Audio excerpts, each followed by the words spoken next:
আল্লাহ বলেন, হে পৃথিবীর মানুষ, হে আমার বান্দারা, তোমরা দুনিয়ার মধ্যে গিয়েছো, আমি তোমাদেরকে দুনিয়ার মধ্যে পাঠাইলাম।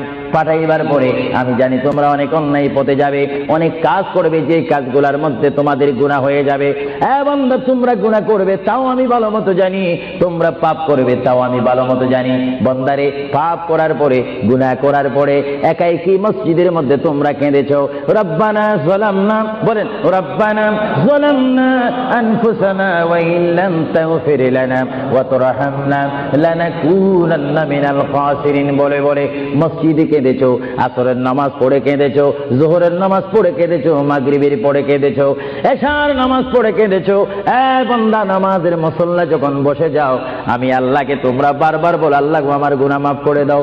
তারপরও আমি তোমাদের গুনাহ মাফ করে নিই। তারপরও তোমরা নিশি রাত্রে, মানুষ যখন ঘুমে যায়, তোমার বিবি যখন ঘুম যায়, তোমার ছেলে যখন ঘুম যায়, তুমি নিশি রাত্রে ঠান্ডা পানি দিয়ে ওযু বানিয়ে নামাজের মুসল্লায় বসে তুমি আবার যখন ডাক দাও, রব্বুল আলামিন, পৃথিবীর কোনো মানুষ আমার গুনাহ সম্পর্কে জানে না, তুমি আমার গুনাহ সম্পর্কে জানো। আমি এমন গুনাহ করেছি আমার বিবি জানে না, বিবি গুনাহ করেছে আমি জানি না।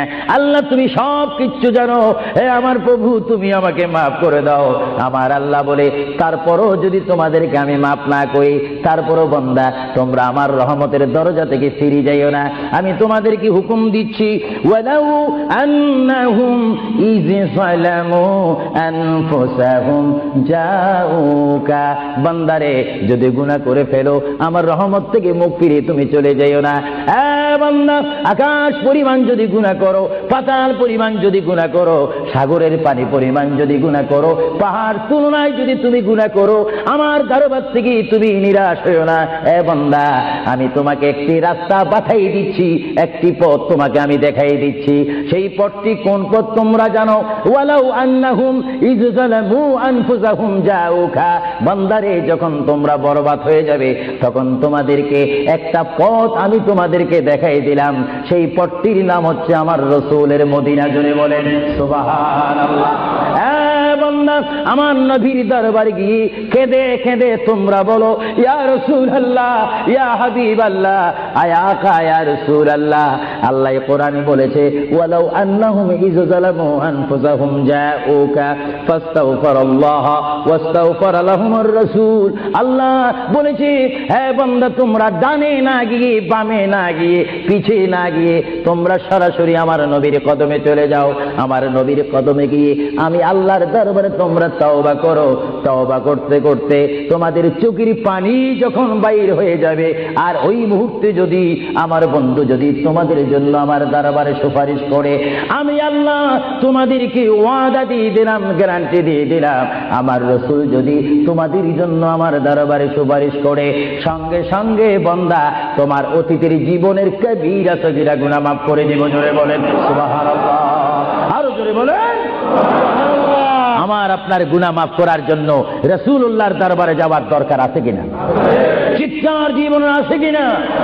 এটা কোরআনের অপব্যাখ্যা নয়, কোরআন শরীফের আয়াত। ওয়ালাউ আন্নাহুম ইয যালামু আনফুসাহুম জাউকা, যারা তাফসীর পড়েছেন, তাফসীর জালালাইন পড়েছেন, টাইটেল পড়েছেন, বুখারী পড়েছেন, মুসলিম পড়েছেন, ইবনে মাজাহ পড়েছেন, সিয়াসিত্তা পড়েছেন, হাদিস পড়েছেন, ইজমা পড়েছেন, কিয়াস মেনেছেন, উসুল মেনেছেন, বালাগাত মেনেছেন, মুনতিক মেনেছেন, শরীয়ত বুঝেছেন, তরিকত বুঝেছেন, হাকিকত বুঝেছেন, ইলমে লুদুনি পেয়েছেন, ইলমে তাসাউফ মেনেছেন, তারা অবশ্যই স্বীকার করবে মানুষের একমাত্র মুক্তির স্থান, পরিত্রাণের স্থান, আসলের স্থান, নাজাতের স্থান, আল্লাহ পাওয়ার স্থান মুহাম্মদুর রাসূলুল্লাহ কদম মুবারক। চিৎকার দিয়ে বলেন সুবহানাল্লাহ।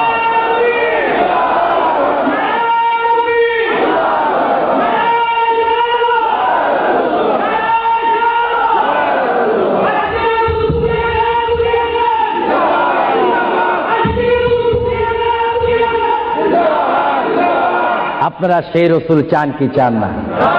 অবশ্যই চাইবেন, না চাইলেও চাইবেন। কেন চান নেই? অবশ্যই আফসোস করবেন। কারণ পৃথিবীতে সন্তান রয়েছে, বিবির জন্য স্বামী রয়েছে, স্বামীর জন্য বিবি রয়েছে, সন্তানের পাশে মা রয়েছে, মায়ের পাশে সন্তান রয়েছে। এটার নাম দুনিয়া। আর দুনিয়া ও মাজরাতুল আখিরা। কিন্তু কিন্তু এই দুনিয়া যেই দিন জীবনের সমাপ্তি বিদায় ঘণ্টা বেজে যাবে, সেই দিন সন্তান ইচ্ছা করে মায়ের পা ছেড়ে দিবে, পিতা তার মায়ের সামনে থেকে চলে যাবে, এমনি ভাবে সবাই বিচ্ছিন্ন হয়ে যাবে, সব চলে যাবে, একমাত্র সাথী হবে, আপন হবে, বন্ধু হবে, কবরের সঙ্গী হবে। সবাই বলেন মুহাম্মাদুর, আরো জোরে বলেন না মুহাম্মাদুর। আপনারা সেই রসুল চান কি চান না? সেই রসুলের চরিত্রের মধ্যে উম্মতে রক্ষা পাওয়ার গ্যারান্টি আছে কিনা?